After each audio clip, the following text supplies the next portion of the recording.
এই লিচির সিজনে একবার হলেও এই রেসিপিটা ট্রাই করবেন। আশা করি সবার খুবই ভালো লাগবে।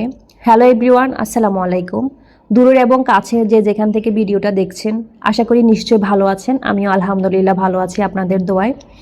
এই লিচুগুলো মেখে খাওয়ার সঠিক সময় হচ্ছে এই কয়েকটা দিন।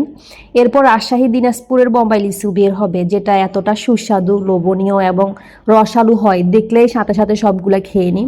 বাসায় আনার পরে পরে খাওয়ার জন্য আর থাকে না। তো আপনারা চাইলে এখন এই লিচুটা মেখে খেতে পারেন, যেহেতু এই লিচুগুলো এখন একটু টক আছে। তো সেদিন বাসায় লিচু নিয়ে আসছিল, একটু টক ছিল বলে মেয়েরা খেতে পারছিল না। পরে মেয়ে আমাকে আইডিয়া দিল যে আম্মু চলো আমরা লিচুটাকে একটু মাখিয়ে খাই, দেখি কেমন লাগে। তো যেই কথা সেই কাজ, মা মেয়ে মিলে লিচুগুলো সিলে নিলাম। লিচুটা সিলে সামান্য একটু পোড়ামরিচ, একটু লবণ, বিট লবণ দিয়ে মাখিয়ে নিচ্ছি।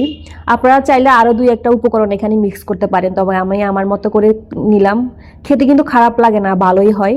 তো আজকে আমার রেসিপিটা কেমন লেগেছে জানাবেন, আর সবাই আমাদের জন্য দোয়া করবেন। আল্লাহ হাফেজ।